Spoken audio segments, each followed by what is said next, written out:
Welcome to my channel, The Magic of Java. This is my third book called The Londo and the Green Queen's Revenge. It's a novel. It's a novel about me coming to terms with the attempted destruction of an Englishman and his Javanese family. But it is a novel. Yes, it's based on experience.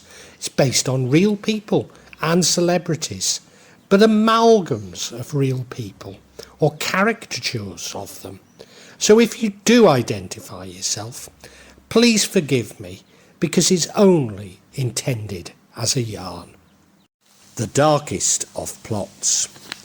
When I was at my lowest, just before Maddie's psychological trauma, Branwell said that he could put a stop to my problems, and I momentarily believed him. Yes, it was crazy to believe that a schizophrenic could be influencing events on the other side of the world, but I now wonder if it is so crazy. I have accepted that all is in the mind, and that we can indeed influence our own pasts, presents and futures. I believe that we can influence others, especially changing their moods, and that simply by making somebody pessimistic, negative events will be attracted to them.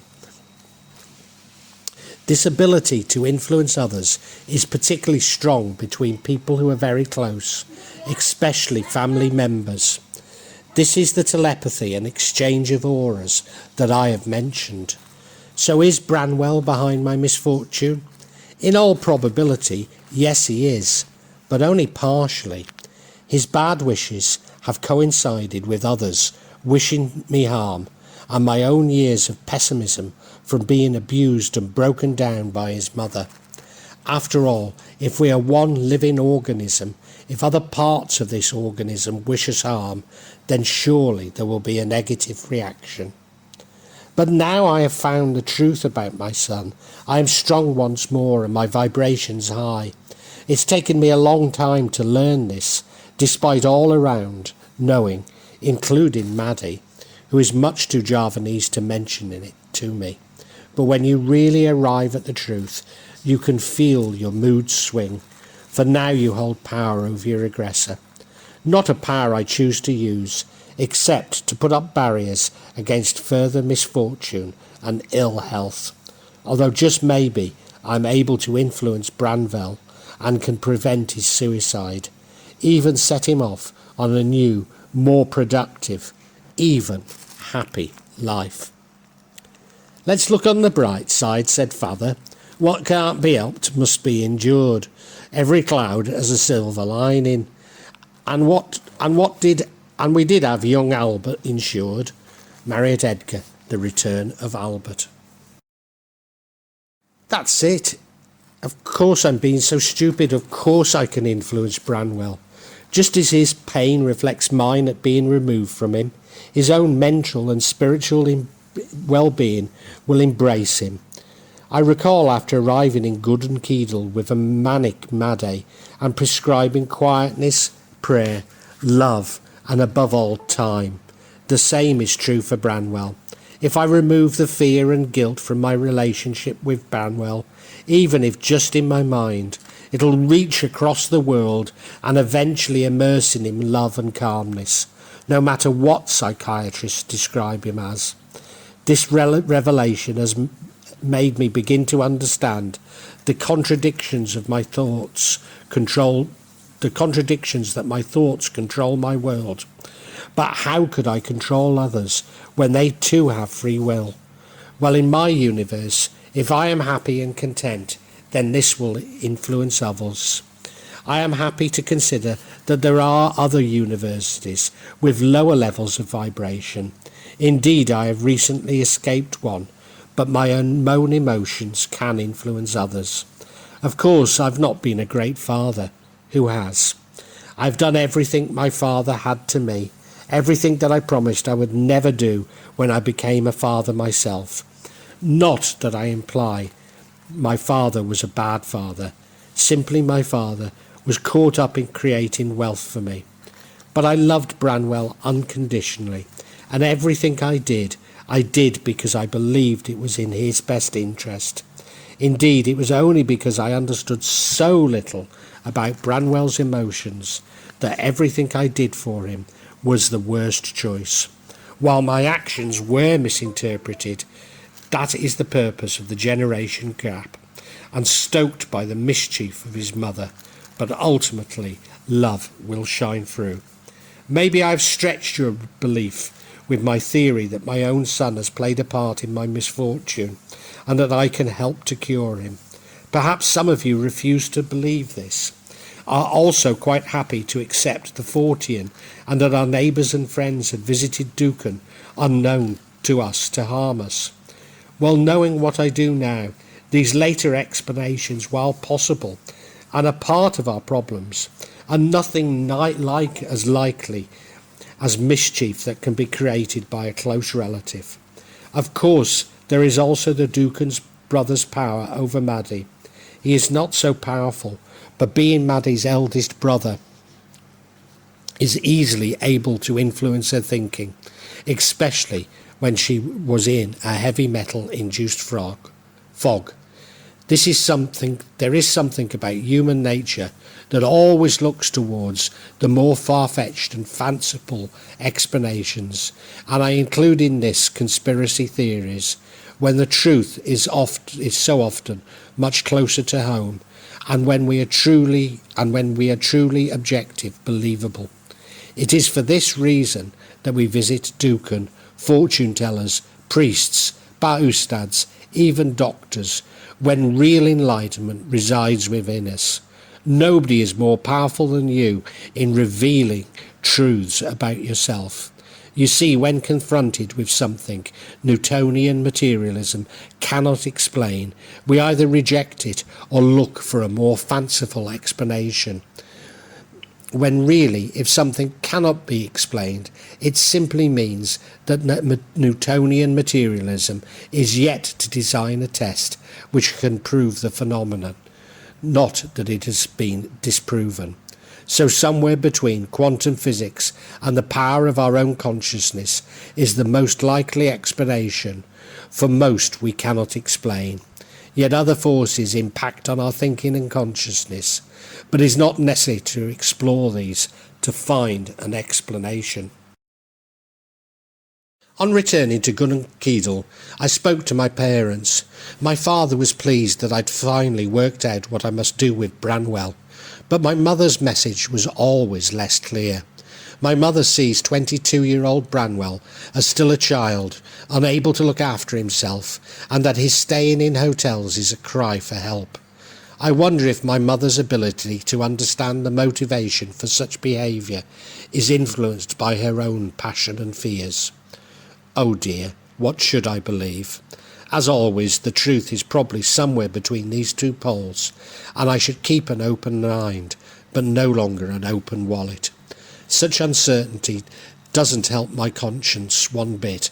As always, my mother has a knack of saying the least appropriate things at the least appropriate time, something of a tradition amongst those from the Stiperstones. Or maybe it is true for everyone from the uplands, as it's certainly observable in Gunnan. I heard that my parents, after some 10 years of deliberation, finally had a key safe and alarms fitted. My mother has a panic button around her wrist and my father his neck. These activate a call centre in Hereford. My father has already tried pushing his button and was little dismayed to find that His Grace did not personally answer it, nor could staff tell him about upcoming executions of Welshmen. My mother told my dad not to be so stupid. The bishop would be far too busy polishing the chains on his books and with archery practice to speak to him. Branwell contacted me once more, demanding large sums of money. In fact, claiming to have borrowed $700 to supplement the $1,350 I had given him just a week previously. When I refused him, he once again made an oblique threat to me. I brushed it off, letting him know that I had already worked this out and still loved him, which reasserted my will. As I have found out long ago, All these are battles between good and evil, but not an externalized good and evil. It is the good and an evil within ourselves. Yes, it's our own guilt which creates our misfortune. Like me, Maddie knows that she should be happy and positive and maintain a high vibration. In fact, it is exactly what her nene told her. But at times we were tested, especially when others were sending negative thoughts to us. But not only can we block these thoughts with thoughts of our own, we can influence those sending them with more positive vibrations. This is certainly what we were placed on this earth to learn, and we can discuss what we have learned in the afterlife. But I do hope we can before this. Once again, I wonder if any of this is related to Milagrosa, who, according to Indonesian beliefs, Branwell belongs to, as he was born after we prayed to her. Somehow I doubt it, as despite having now accepted some bizarre ideas, I have largely, but not completely, rejected the paranormal. I see Milagrosa's power as much of the paranormal simply via the ability to influence the thinking of the living and therefore to change life trajectories. No, Branwell's challenge was a lesson for both he and I to learn, a lesson I was not ready to accept only 2 years ago. But what I've experienced is now a lesson I both accept and somewhat comprehend. Indeed, this was the lesson we were both sent to this earth to learn. 2 weeks later, I heard from Branwell again, and this juggernaut that had been on a collision course for nearly a year now had struck, and he was indeed homeless, sometimes sleeping at a friend's and sometimes on the streets. He is claiming benefits, but without a passport or ID, not as much as he deserves. Indeed, a product of becoming homeless is that you lose all your possessions and therefore many of your rights. I agreed to send him $150 a week, but no more, as it is now clear that the money exacerbates his problems. The next day, a Muslim friend of his called me. He had given Branwell $700, which Branwell had spent on a Holiday Inn. The friend asked if I could help, but when I explained that Branwell had spent $8,000 that I'd given him for deposits for accommodation on hotels, and in total $75,000 to provide him with a start in life, his friend's tone changed. He told me that I had done more than anyone could be expected to do, even a father, and that he intended to give Branwell a good talking to. Is this the solution? For now, it is my final hope of saving my son, as nothing I have done has helped to avoid his situation. So prayer is my last salvation. Maybe now I am beginning to understand submission to Allah. Of course, I had always known about Branwell would not do anything unless he wanted to, so anything I said or did was wasted, but I had to try. Now Branwell has ensnared himself, so that options which he rejected only 3 months ago are no longer open to him. Without the passport, the idea of living with me in Indonesia is even more absurd than it was previously. Of course, he can apply for a passport, but how does someone with no money and no address go about doing this? Yes, I could find the $10,000 plus it would take to secure his residence in Indonesia, but the last few months he has already spent the money I could have used to help him.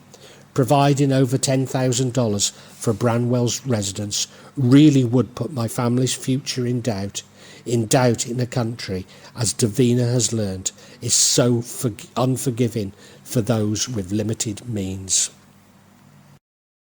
Submissive society led me to believe that I was not a bad person and therefore would not be a bad father, but I realised I was an awful father.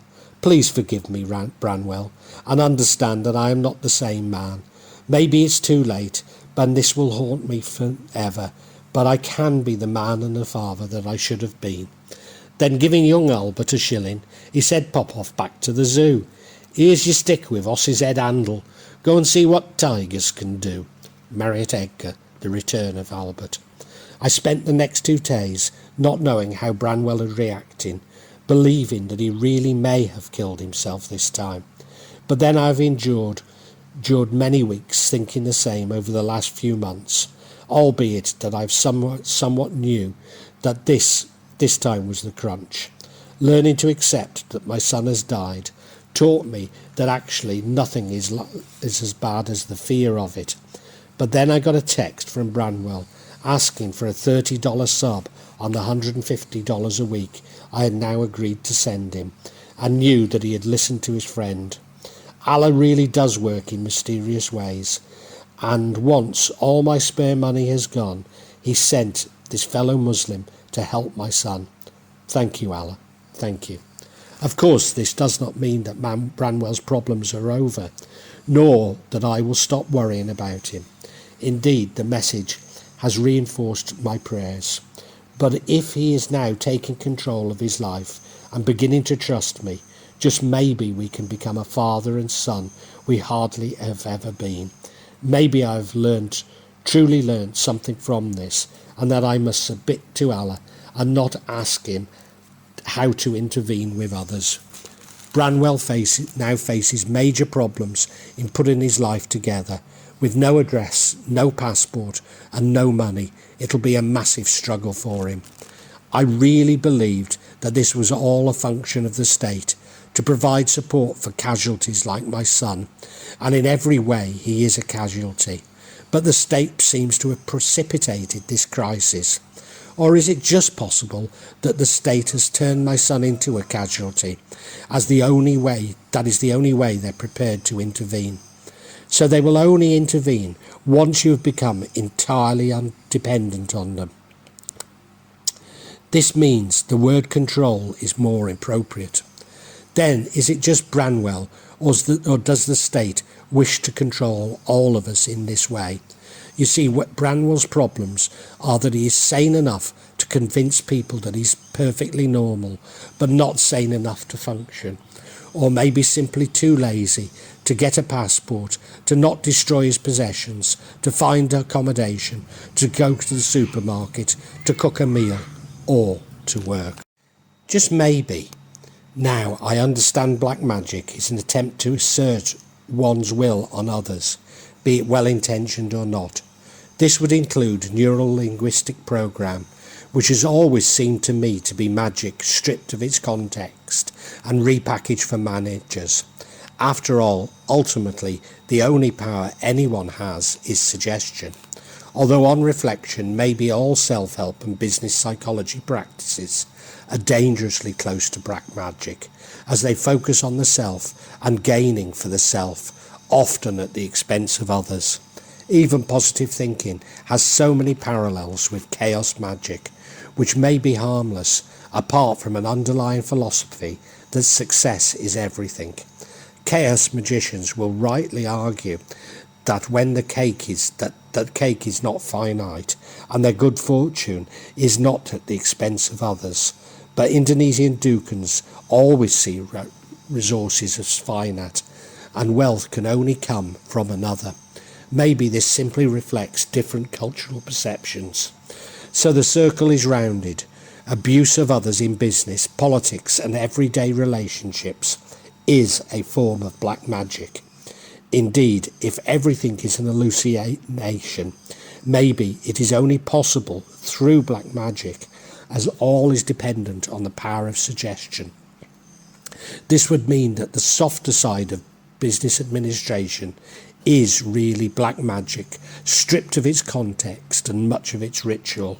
So marketing, advertising and the creation of false desires really are black arts. How long has it taken me to grasp this? Well, he could say 60 years, but let's be charitable and recognise that it's only something I have even contemplated for 2. As a way of excusing myself, I've spent 30, maybe 40 years devoted to studying and working in these black arts, and always I knew how difficult it was to work against natural forces.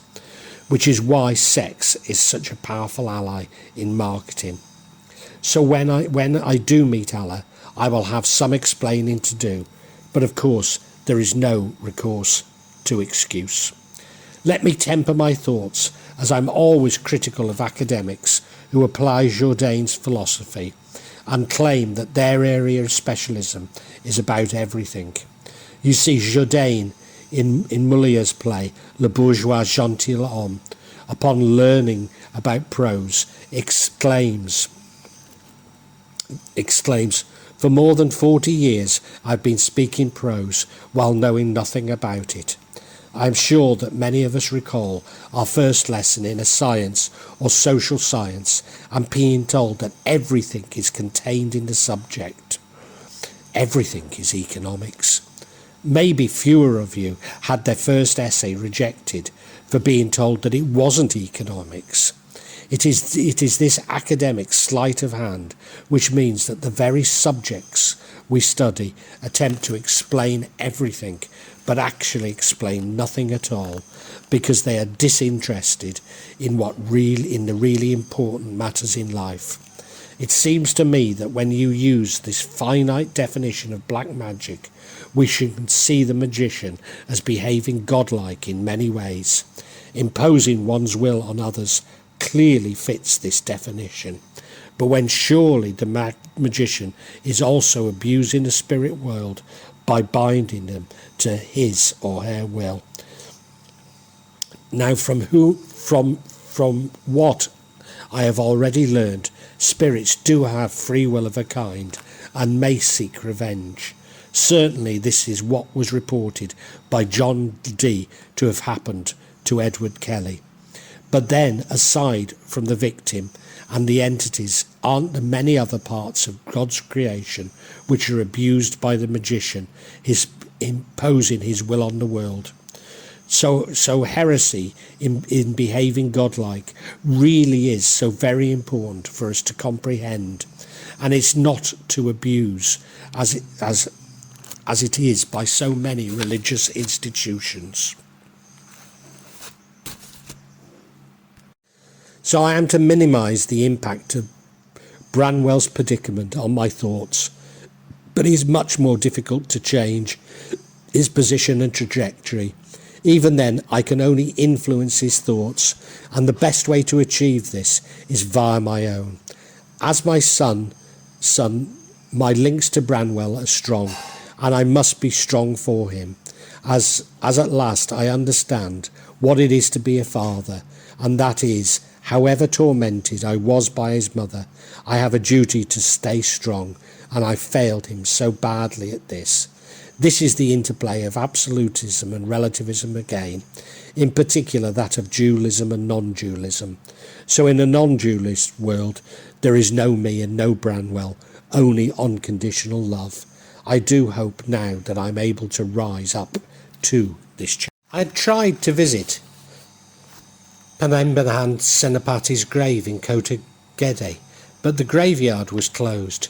Nevertheless, I was troubled by my dreams once more, again waking 30 minutes after midnight, and I could hear singing in the distance. I also noticed that Madde was again having nightmares once more. I wasn't particularly concerned, but knew that these were warnings of problems ahead. But then, if the metaphor of a game is valid, is everything simply a device to keep me playing, to get me to believe that we need the rule of law and law enforcement because we cannot trust others after all? It would also mean that I have moved 3 times to escape the evil that has confronted me and my family, and that really I need to be stronger for all around me. All I can do is pray, but having a piece of the jigsaw will certainly help in finding a solution. At Jumatan in Odessa, I was contemplating what I was going to say to Martin when I phoned him the next day. You see, the money he's taken from me, and feel very deceived that he intended to replay it from what I felt to be a fictitious source. But I was reminded of how low I felt after Maddie had lost her mind. My trip to the local government office, when I cried in the realisation that I might not be able to cope in Indonesia. The last thing I would have wanted was a friend to take me to task over my actions, however valid their comments might have been. No, I should have kept my own counsel with Martin, however betrayed I feel. The same must be true of Branwell. He must hate me for leaving him with his mother and his mental health team and their collective manipulation. So he blames me for his plight. There is absolutely nothing I could do or say to change this, not least as he has no recollection of the meeting with his mental health team when I offered to stay in the UK and look after him. But he chose his mother, and so too had the team. All I can do is hope that he does find a way through life and eventually sees things differently. I do hope we can be reconciled before one of us dies, but maybe this is just me being selfish once more. As I was having these thoughts, Maddie explained to me how delighted she was with a cheap handbag I bought for on Valentine's Day, when she still had the mind of a 15-year-old. I had no idea how delighted she was with it. Yes, it was cheap, $6, but the best I could find in Ardesa. When I was away in Jakarta, she took it everywhere with her. Eventually, Buddy had to tell her not to use it so much. Maybe this is the key. I cannot know how people will react to what I say and do, but if I try to be kind and remain pure, on average, things will work out. We went to Parkano after Jumatan, and I explained that after trying to pray at Senapati's grave, Maddie had had 2 nightmares. He confirmed what I already knew, and that Maddie was now strong and had fought off two spirits. Overall, there was nothing to worry about. We mentioned that exactly a year after leaving Jakarta, we would be returning for a week for Widiati's graduation. He repeated that Maddie was strong and we were not to worry. Again, these were exactly my thoughts, for I knew that if Maddie was strong enough not to get into the cycle of pessimism and fear, everything will go well for us. In fact, Maddie can now remember events I was unsure if she would ever recall, such as her time in Jember and our mad flight from Jakarta. That night, Maddie dreamt that she killed a baby at around the same time the coal deal with Rose looked like it had fallen through irrevocably again. The next day, my father explained that my mother, like Marlene Dietrich, no longer gets out of bed, and asked him to help her to commit suicide. In my mother's wish somehow related to everything else that's happening.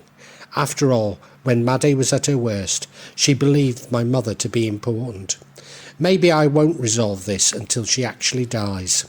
Then, despite all that I have learned, can I explain this? Not really, but there will be a telepathic link between my mother and me, and possibly even to Branwell. Whilst I am not conscious of my mother's true feelings, I will subconsciously feel her distress. Is this subconscious pain affecting my ability to project a better universe? It would certainly explain my 10 years of misfortune, for this would coincide with my mother's suicidal feelings. I say 10 years of misfortune, but it is also 10 years of underlying depression, during which for a long time I cared not if I lived or died. Even my drinking and attempts at midlife hedonism may have been to repress the subconscious suicidal feelings that were being passed on via my mother. During all this time I was subconsciously not allowing my mother's feelings to impact on me, partially because I didn't understand, but also I had many other problems, but never did I relate these problems to my mother. All the time she was demanding my attention and I was refusing it, and all the time my problems became deeper and deeper. Then of course Branwell is also demanding my attention, but things are so desperate for him and I am powerless halfway up a mountain in Java. I no longer know what to do. There will be others affected as the rate of suicide amongst schizophrenics is nearly mirrored by the rate amongst psychiatrists. Are these in some ways related? These latest thoughts about my mother led me to question if the Duke and brother-in-law was wrong about my possession coming from my father's side. Was it my maternal grandfather Jos after all? Given that he is wrong about almost everything, this is something I should seriously consider. This would mean that it was not Uncle Norman who possessed me, and that the Masonic and Rosicrucian trail is far too left brain. If Jos was the man, if it is Jos, this was a man at ease with nature, a man who probably knew the spirits of all living things, but kept his silence within his Methodist belief, and lived his life knowing intimately the full majesty of God. Jos was a man who loved the country, but disliked the cruelty of farming, one of England's last jobbing Thatchers. Despite lacking formal education, Jos provided informal advice to neighbours and assistance in writing letters and dealing with government. A man who was loved and admired by all. In fact, with his full-fed head of white hair, Jos was in many respects a Salopian Parcano, and like Parcano, would love the karst landscape of Gunninkeedle, although maybe not as much as the Stiperstones, with its Devil's Chair, an area reputedly intersected by ley lines. Is there such a thing as coincidence? I wonder. You see, Jos's first job was as a lead miner, but then there is an even darker twist to my mother's longing. You see, if my mother does die before my father, this would almost certainly mean that I inherit their assets intact. But should my father die first, their assets may be depleted, even lost completely, paying for her care. So along with Branwell, I would be much better off if my mother was to die. Are these tests to see if I wish them dead? Not only can I not contemplate the answer, I could not contemplate them dead, although certainly with my mother it will be soon. Having considered that my former partner is a psychopath, and this has affected Branwell, I realise that it has also affected me. Maybe my short temper isn't solely a result of lead. You see, on one late night call, Branwell argued with me, as his mother had so many times, not addressing what I had said, by using word salad and coming out with the most hurtful comments he had in his infantry. My only defence when living with his mother was to disengage, often not speaking for many months at a time. I really don't want this to happen with my son. But why was I attracted to Branwell's mother in the first place? Could it be my own mother is borderline psychopath, and I saw in Branwell's mother something of my mother? Almost certainly not, but my mother is somewhat narcissistic. So this could be me. So this could make me an inverted narcissist. As a child, I was repeatedly compared negatively to other children, but in my teenage years I had learnt how much it hurt her to compare her unfavourably to other mothers. But no, I'm not an inverted narcissist, simply an empath who has been hurt and yes, changed through my codependence. I recalled how my former partner reserved her greatest animosity for fellow narcissists, especially my mother and Professor Darwin. My mother tells of how, after meeting with my partner, she would find her coats mysteriously missing a button or with food and drink splattered down the back. I laughed it off as paranoia at the time. Since my partner threw me out of my home, she has regularly attempted to control and harm me, especially via Branwell. But then much more benignly, so too has my mother. My mother's mysterious illnesses over the last 10 years have been an attempt to keep me in the UK, and all the time I've ignored her, which I know from my former partner is the most annoying thing I can do, as a psychopath craves attention. When I used to go out with my partner, if I was getting too much attention, she would always change the conversation to one where she could shine. My mother is just the same, although now simply interrupts and speaks about exactly what she wants. Undoubtedly, not only will my former partner have had a negative effect on my mental state, but could my mother also? Did I seek out Branwell's mother because I was looking for somebody like my own mother? Codependence. But it is also possible that to a psychopath I have victim written all over me. You see, I am very open, possibly somewhat gullible, and far from the quitter I may seem to be. Actually, I'm very persistent.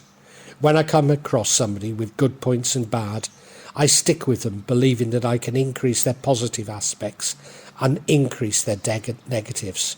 But to a psychopath, this means that I am someone they can keep dominating for years. To say that I see this as a challenge would be too simple. I just believe that we're all born good and that there is a way to let this goodness shine. But this is so foolish when dealing with a psychopath. Certainly my former partner was interested to find out that I was somewhat estranged from my mother, and I did everything in her power to encourage this whilst pretending to be doing the opposite. Or did I need to label others psychopaths as my ego attempted to externalize evil? I've heard many argue that psychopaths and narcissists practice witchcraft. Their outrageous lies are an attempt to get all around to believe their version of the world, to enter our minds and place in them a less secure and happy universe. Then their pronouncements are like the pronouncements of those using the evil eye. So I will indeed have been very much affected by magic all my life. Of course, we all have, but in my case it has been something I have lived with and learned to live with. I withdrew from my parents as much and as quickly as I could. Then when I became closer to my mother always wanted more. But I kept my distance, hurting my father in the process. Now I've completely withdrawn from my ex-partner, having allowed her to completely dominate my thinking and turning me from an optimist to a pessimist. This was the backdrop to me reaching the darkest place I have ever been, shortly after moving to Indonesia. I am ambivalent as to whether this is simply the will of the narcissist dominating your thoughts, or their will attracts a jinn who controls your thoughts. But I suspect the latter is simply a metaphor for the compulsive behaviour which ensues. Maybe it is more profound than even I, that even I am an obvious victim for psychopaths. Is it my love of repetition and patterns which attracts them and allows them to feed on me? After all, I've been pondering the meaning of life and why I'm here. Is it so that I should understand psychopaths? Or most likely they spot my codependency, a codependency which I must have developed as a child, including the manipulation which goes with it. Now, I am not proposing that psychopaths are a different race or reptile beings, simply that around 1 in 100 people are psychopaths, and that for society to better understand psychopaths and provide more humane alternatives to prison for them would be significant indeed. This would explain why recent events have forced me to recognise forgiveness as the only sensible strategy and to have explored the mind and consciousness in such detail. Certainly, every time I escape the clutches of a psychopath, another emerges.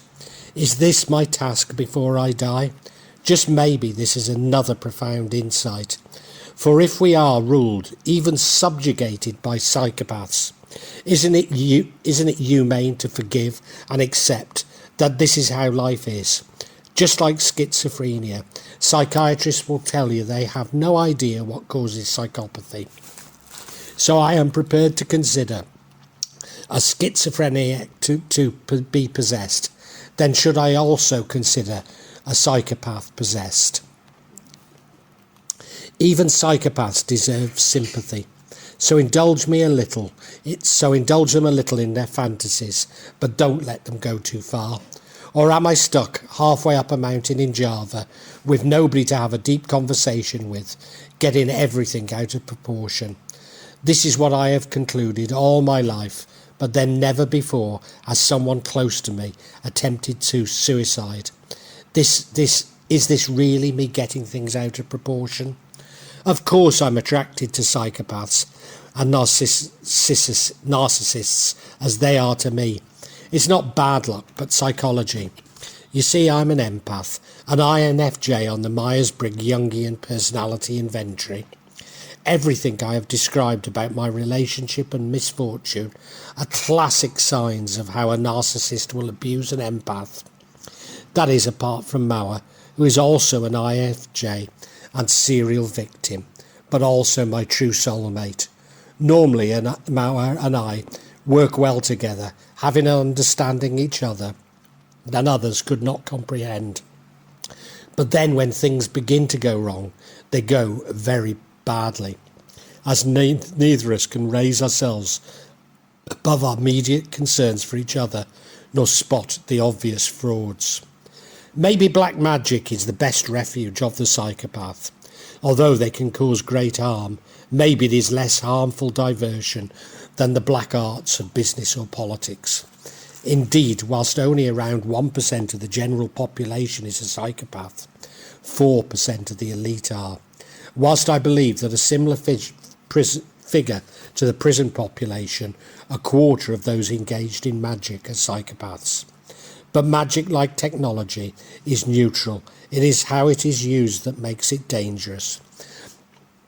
But if a quarter of those using it are doing so to harm and manipulate fellow human beings, it shows how dangerous magic can be. This also illustrates why black magic cannot work on people who are pure and happy. It only works when there is a chink of discontent, greed and doubt. But in the long run, black magic without hypnosis and poisoning does not work in attempting to impose your will on others and on nature, is nothing like as successful as working in harmony with others and nature. You may recall my comments about how Indonesians, tourist policy makers, are always attempting to get high-value tourists to visit parts of the country they have no desire to visit, such as lakes filled with human excrement. Nor is there any reason they should. Black magic is just the same. By putting a lot of effort, in the case of tourism, it would be marketing. Maybe there can be initial success, but it would be short-lived. Furthermore, those using black magic will never be satisfied, and ultimately one is left wondering who is the real victim. So focus on what you have and what you might have, not on what you have and what you want, and you will create a better magic. I was left feeling somewhat invigorated that it might be Joss and not Norman who'd been watching over me, although took the precaution of thanking them all when I prayed, including my paternal grandfather Sammy and my mum's younger but departed brother Derek. I naturally prayed for Branwell and my mother, and maybe at last I have got through to Branwell. He now wants $4,000, but I really do believe this is for accommodation. He says he will get a job and go back to university. I recall throughout my life, but especially in business, having premonitions which seemed self-fulfilling, such as this deal will go wrong, we will win this contract. It was uncanny, but these are related to the cycles of our lives and how future is not as unknown as we are taught, or that we can indeed influence. Now I need to master these influences to understand that everything is both completely true and completely untrue at exactly the same time, and that either we can influence the outcome or that we already know, or it is already known to us. A further explanation is that only the current has validity. Everything else is created when required. You might like to see this as rendering on the fly. Above all, for Branwell, I need to be pure and strong, and maybe this is my biggest test. Should we develop an indifferent attitude towards those completely not earned rewards? Perhaps the greatest of these is house price inflation. And thinking of my attitudes towards Ommuni's attempts to defraud me, they are based on my wanting to realise the increase in value of our house in South Jakarta. Although it's not simply greed, as without a fair price we could not buy another home in Jakarta, and to a degree I need some of the windfall to replace all that I have lost. This would mean that my own greed is a microcosm of wider society. Is this what we need to truly understand? And surely that is for me about submitting to Allah. Developing this thought, I contemplated how people protecting their property will go to great lengths if truly provoked, even murder. But once you have committed murder in protecting your property, it is probably a short step to commit murder to gain more wealth. Of course, both acts are much easier if you have simply given the order to murder to those in your employment, whether physically or through black magic. So cycles of greed and evil is set in place, and given the level of debt in our society, we can see almost every way we now organise ourselves as being dominated by these cycles of greed and evil. The love of money as a possession, as distinguished from the love of money as a means to the enjoyment of the realities of life, will be recognised for what it is, a somewhat disgusting morbidity, one of those semi-criminal, semi-pathological propensities which one hands over with a shudder to the specialists in mental disease. John Maynard Keynes, Essays in Persuasion, Part 5. I'm sure you've already concluded that I have too much time on my hands, which allows me to contemplate too much. Maybe there is more to this thought. By retreating to the mountains, I've effectively stopped playing the game. Are all these concerns, especially Branwell's, just devices to keep me playing?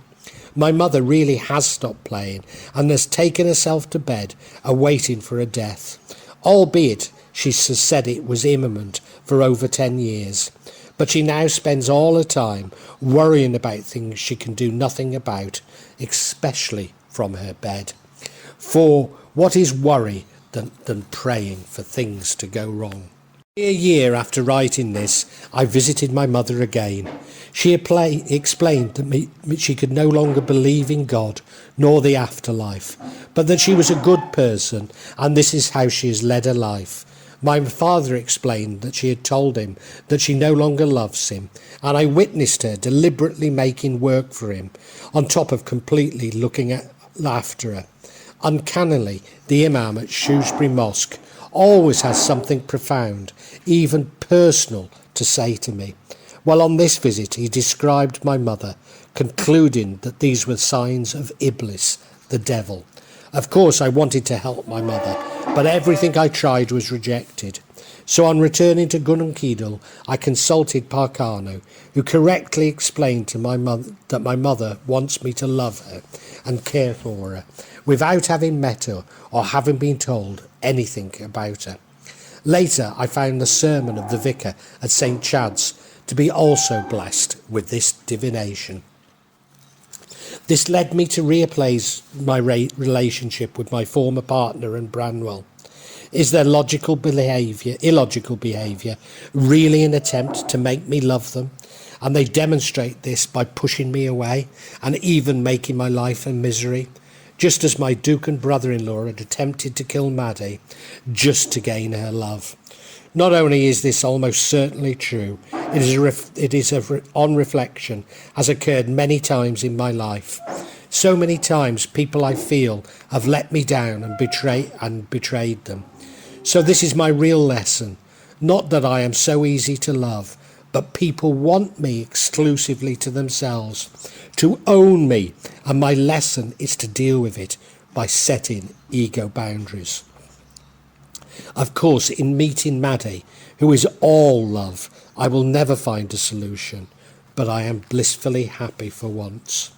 But surely this is related to how things always end up badly when I'm being manipulated, as if I am unaware of what is expected of me. I rarely behave as people had planned. Unlike Maddie, I cannot claim to be beautiful nor sexy, although I've always had youthful, somewhat feminine looks, albeit my former partner had convinced me that I was repulsive to other women. Like Maddie, I am normally happy and optimistic, and have been and has been why I attracted so many unhappy souls. Now each time I brought a new girlfriend home, there was an immediate struggle with my mother. Now at 61, I must find a way to love my mother, but to teach her to respect that others also love.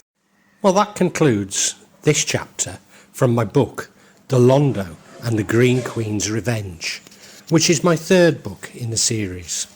I do hope you've enjoyed it.